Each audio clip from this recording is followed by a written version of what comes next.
नमस्कार दोस्तों, आप सभी का स्वागत है आपके अपने चैनल नमिता स्टडी स्पेस में। फ्रेंड्स, आज की वीडियो में हम एरिक्सन के मनोसामाजिक सिद्धांत के बारे में विस्तार से चर्चा करेंगे और इसके विभिन्न चरणों को समझेंगे। सबसे पहले प्रस्तावना देख लेते हैं। व्यक्तित्व विकास की प्रक्रिया को समझने के लिए अनेक मनोवैज्ञानिकों ने विभिन्न सिद्धांत प्रस्तुत किए हैं। उनमें से एक एरिक एरिक्सन का मनोसामाजिक विकास सिद्धांत विशेष रूप से महत्वपूर्ण है। उन्होंने यह स्पष्ट किया कि मनुष्य का विकास केवल बचपन तक सीमित नहीं है, बल्कि यह पूरे जीवन काल तक चलता है। एरिक्सन के अनुसार व्यक्ति जीवन के प्रत्येक चरण में विभिन्न सामाजिक सांस्कृतिक चुनौतियों का सामना करता है और इन चुनौतियों के आधार पर ही मनुष्य में विशेष मनोसामाजिक गुण विकसित होते हैं। एरिक्सन का सामान्य परिचय देख लेते हैं। एरिक्सन का पूरा नाम था एरिक एच एरिक्सन, जिनका जन्म 1902 में जर्मनी में हुआ था और मृत्यु 1994 में अमेरिका में हुई थी। इन्हें जर्मनी और अमेरिका दो देशों की राष्ट्रीयता प्राप्त थी। इन्होंने विकासात्मक मनोविज्ञान, मनोविश्लेषण, शिक्षा तथा सामाजिक संस्कृति के क्षेत्र में विशेष अध्ययन किए थे। एरिक एरिक्सन तथा उनके सिद्धांत की प्रमुख विशेषताएं देख लेते हैं। एरिक्सन मनोविकास के क्षेत्र में अत्यंत प्रसिद्ध मनोवैज्ञानिक थे। उन्होंने सिगमंड फ्रायड के मनोविश्लेषणात्मक सिद्धांत से प्रेरणा ली। किससे प्रेरणा ली? सिगमंड फ्रायड के मनोविश्लेषणात्मक सिद्धांत से प्रेरणा ली, लेकिन उसमें सामाजिक व सांस्कृतिक कारकों को जोड़ते हुए मनोसामाजिक विकास सिद्धांत की रचना की। प्रेरणा कहाँ से ली? सिगमंड फ्रायड के मनोविश्लेषणात्मक सिद्धांत से। और उसमें क्या जोड़ा? सामाजिक व सांस्कृतिक कारकों को जोड़ते हुए मनोसामाजिक विकास सिद्धांत की रचना की। एरिक्सन ने इस बात पर बल दिया कि व्यक्ति का विकास पूरे जीवन काल तक चलता है, केवल बचपन तक सीमित नहीं रहता। एरिक्सन की प्रमुख पुस्तकों के बारे में देख लेते हैं। इनकी प्रमुख पुस्तकों में पहला पुस्तक था चाइल्डहुड एंड सोसाइटी, जो 1950 में प्रकाशित हुआ था। चाइल्डहुड एंड सोसाइटी एरिक्सन की सबसे प्रसिद्ध पुस्तक है, जिसमें मनोसामाजिक विकास के 8 चरणों का वर्णन है। इनकी दूसरी प्रमुख पुस्तक है आइडेंटिटी, यूथ एंड क्राइसिस, जो 1968 में प्रकाशित हुई थी। यह पुस्तक युवावस्था में पहचान की खोज और संकट को लेकर है। इनकी तीसरी प्रमुख पुस्तक है गांधीज ट्रूथ, जो 1969 में प्रकाशित हुआ था। इस पुस्तक में इन्होंने महात्मा गांधी के जीवन का मनोवैज्ञानिक विश्लेषण किया है। पुस्तक है। इनकी चौथी प्रमुख पुस्तक है द लाइफ साइकिल कंप्लीटेड। इस पुस्तक में इन्होंने वृद्धावस्था और जीवन के अंतिम चरणों की व्याख्या की है। अब एरिक्सन के अध्ययन क्षेत्र के बारे में जान लेते हैं। इन्होंने विकासात्मक मनोविज्ञान के क्षेत्र में विशेष अध्ययन किया है, जो व्यक्ति के संपूर्ण जीवन काल में मानसिक और सामाजिक विकास की प्रक्रिया को समझाता है।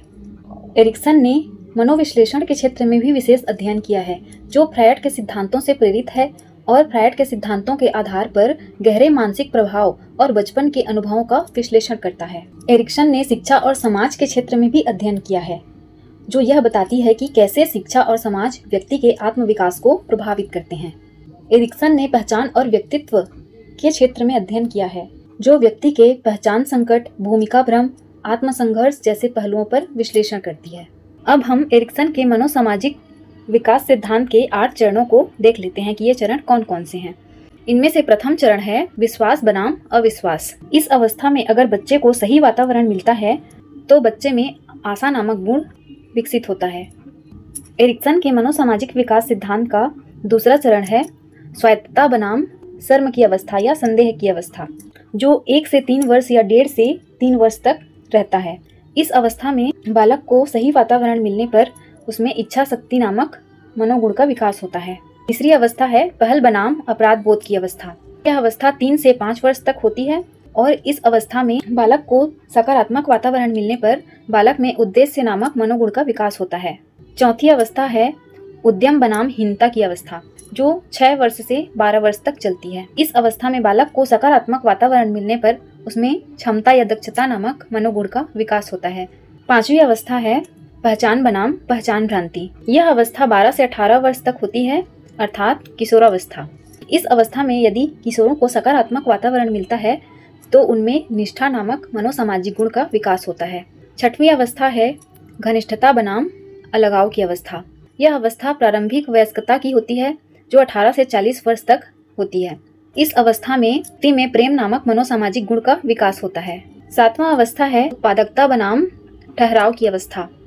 यह अवस्था मध्य वयस्कता अवस्था होती है, जो 40 वर्ष से 65 वर्ष तक रहती है। इस अवस्था में व्यक्ति में देखभाल नामक मनोसामाजिक गुण का विकास होता है। 8वां अवस्था है अखंडता या संपूर्णता बनाम निराशा की अवस्था। यह अवस्था वृद्धावस्था की अवस्था होती है जो 65 वर्ष से मृत्यु तक चलती है। इस अवस्था में बुद्धि नामक मनोसामाजिक गुण का विकास होता है। एरिक्सन द्वारा बताए गए प्रत्येक चरण में व्यक्ति एक संकट से गुजरता है और यदि वह सकारात्मक रूप से उसे हल कर लेता है तो उसका व्यक्तित्व विकास सही दिशा में होता है। चलिए अब इन चरणों को थोड़ा विस्तार से देख लेते हैं। तो हमारा प्रथम चरण क्या है? विश्वास बनाम अविश्वास। इस चरण की आयु सीमा जन्म से 1 वर्ष या 1.5 वर्ष तक रहती है। इस अवस्था में बच्चा अपने देखभाल करने वाले या अपने माता पिता पर पूरी तरीके से निर्भर रहता है और उन्हीं पर भरोसा रखता है।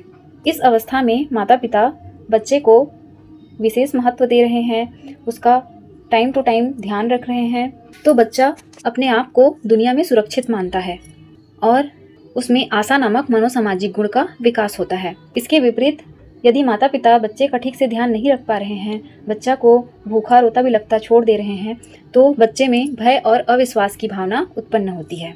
अगला चरण है स्वतंत्रता बनाम शर्म की अवस्था या स्वायत्तता बनाम संदेह की अवस्था। इस अवस्था की आयु सीमा 1 या 1.5 वर्ष से 3 वर्ष तक होती है। इस अवस्था में बच्चा खुद से कुछ करने की कोशिश करता है। वह अब दूसरों पर निर्भर ना रह के अपने काम स्वयं से करना चाहता है और थोड़ा स्वतंत्र रहना चाहता है, जैसे खाना खाना, चलना फिरना, इधर उधर आना जाना। अगर बच्चे को उसके अनुरूप सकारात्मक माहौल मिलता है तो बच्चा आत्मनिर्भर बनता है और उसमें आत्मविश्वास बढ़ता है। इस अवस्था में बालक में इच्छा शक्ति नामक मनोसामाजिक गुण का विकास होता है। यदि बच्चे को सही वातावरण नहीं मिल पाता, अपने इच्छानुसार सकारात्मक वातावरण नहीं मिल पाता, उसे बात बात पर रोका टोका जाता है, उसे अपने हिसाब से खाना खाने नहीं दिया जाता, चाहे वो गिराए चाहे कुछ भी करे, खाना उसको अपने हिसाब से है। घूमने जाना है कहीं तो इशारा करके बताएगा कि उधर जाना है उधर जाना है। तो अगर उसको सही माहौल मिलता है, अपने हिसाब से माहौल मिलता है, तो बच्चे में आत्मनिर्भरता और आत्मविश्वास का गुण बढ़ता है और सही माहौल ना मिलने पर उसमें शर्म और आत्मसंदेह उत्पन्न हो जाता है। अगला चरण है पहल बनाम अपराध बोध की। इस चरण की आयु सीमा 3 वर्ष से 5 वर्ष तक होती है। इस अवस्था में बच्चा काल्पनिक खेल खेलना प्रारंभ करता है, नई नई चीज़ों को करना प्रारंभ करता है, जैसे अपने शर्ट के बटन खुद लगाना, खुद से अपने जूते पहनना। अगर बच्चे को सकारात्मक माहौल मिलता है, उसे अपने इच्छानुसार करने को मिलता है, अर्थात बच्चा सफल होता है, तो उसमें उद्देश्य की भावना विकसित होती है और इस अवस्था में बालक में उद्देश्य नामक मनोसामाजिक गुण का विकास होता है। अगर बच्चा असफल रहता है तो उसमें अपराध बोध की भावना आने लगती है। चौथा चरण है उद्यम बनाम हीनता। इस चरण में आयु सीमा 6 वर्ष से 12 वर्ष तक होती है। इस अवस्था में बालक विद्यालय जाना स्टार्ट कर देता है और अपने समाज में अर्थात अपने अड़ोस पड़ोस में भी घूमना फिरना रहना सीखने लगता है। पहले की अवस्थाओं में बालक को बाहरी दुनिया से कोई मतलब नहीं था, केवल परिवार और अपने माता पिता से मतलब था, लेकिन इस अवस्था के बाद उसका संपर्क बाहरी दुनिया से भी होने लगता है। अगर वह विद्यालय में अच्छा प्रदर्शन करता है, पढ़ना लिखना सीखता है, अच्छा खेलना सीखता है, तो वह खुद को सक्षम महसूस करता है और इस चरण में बालक में क्षमता नामक मनोसामाजिक गुण का विकास होता है। यदि वह असफल होता है तो उसमें हीन भावना उत्पन्न हो जाती है। अगला चरण है पहचान बनाम पहचान भ्रांति या भूमिका भ्रम। इस चरण की आयु सीमा 12 से 18 वर्ष होती है और यह अवस्था किशोरावस्था की होती है। इस अवस्था में बच्चा मैं कौन हूँ का उत्तर ढूंढता है। वह अपने स्वयं की पहचान बनाने की कोशिश करता है, अपने गुणों को समझने लगता है, अपनी क्षमताओं को समझने लगता है। अगर वह सफल होता है तो उसमें एक मजबूत पहचान विकसित होती है। इस चरण में किशोरों में निष्ठा नामक मनोसामाजिक गुण का विकास होता है। यदि किशोर असफल होते हैं तो भ्रम और असमंजस की स्थिति में रहते हैं। छठवां चरण है आत्मीयता बनाम अलगाव या घनिष्ठता बनाम अलगाव। चरण में आयु सीमा 18 से 40 वर्ष तक होती है और यह अवस्था युवा वयस्कता की होती है। इस अवस्था में व्यक्ति के जीवन में प्रेम संबंध, दोस्ती, विवाह जैसे घनिष्ठ संबंधों का विकास होता है और वह इन रिश्तों को महत्व देने लगता है। व्यक्ति अगर सफल होता है, उसे सही सकारात्मक माहौल मिलता है, तो वह जुड़ाव महसूस करता है या घनिष्ठता महसूस करता है। इस अवस्था में या इस चरण में व्यक्ति में प्रेम नामक मनोसामाजिक गुण का विकास होता है। व्यक्ति के असफल होने की स्थिति में व्यक्ति में अकेलेपन और अलगाव की भावना आ जाती है। सातवां चरण है उत्पादकता बनाम स्थिरता। इस चरण में आयु सीमा 40 से 65 वर्ष होती है और यह अवस्था मध्य वयस्कता की होती है। इस चरण में व्यक्ति परिवार और समाज के प्रति जिम्मेदारियों का निर्वहन करता है। यदि व्यक्ति सफल रहता है तो उसमें सृजनात्मक कार्य करने की क्षमता का विकास होता है और असफल होने पर उसके जीवन में खालीपन और स्थिरता आती है। इस अवस्था में व्यक्ति में देखभाल नामक मनोसामाजिक गुण का विकास होता है। 8वां चरण है आत्मा अखंडता बनाम निराशा या संपूर्णता बनाम निराशा की अवस्था। इस चरण में आयु सीमा 65 वर्ष से ऊपर होती है, अर्थात 65 वर्ष से लेकर मृत्यु तक यह अवस्था रहती है। यह वृद्धावस्था की होती है। इस अवस्था में व्यक्ति अपने पीछे के जीवन की ओर देखता है कि मैंने अपने जीवन में क्या किया, अच्छे काम किए, क्या मैंने अच्छा जीवन जिया, क्या मैंने अपने पूरे समय का सही सदुपयोग किया। ये सब प्रश्न उसके मन में चलते रहते हैं। यदि वह अपने जीवन में किए कर्मों से संतुष्ट रहता है तो उसे संतोष और शांति मिलती है, और असफल होने की स्थिति में उसे पछतावा और निराशा की भावना घेर लेती है। इस अवस्था में व्यक्ति में बुद्धि नामक मनोसामाजिक गुण का विकास होता है। इस तरह से प्रत्येक चरण में व्यक्ति एक एक संकट से गुजरता है। यदि वह सफल होता है तो उसमें किसी न किसी सकारात्मक गुण का विकास होता है, और असफल होने पर नकारात्मक गुण का विकास होता है। अब एरिक्सन के सिद्धांत की आलोचनाएं देख लेते हैं। एरिक्सन के मनोसामाजिक सिद्धांत की आलोचनाओं को निम्न बिंदुओं के माध्यम से समझ सकते हैं, जिसमें पहला पॉइंट है अत्यधिक सामान्यीकरण। यह सिद्धांत सभी व्यक्तियों पर समान रूप से लागू नहीं होता।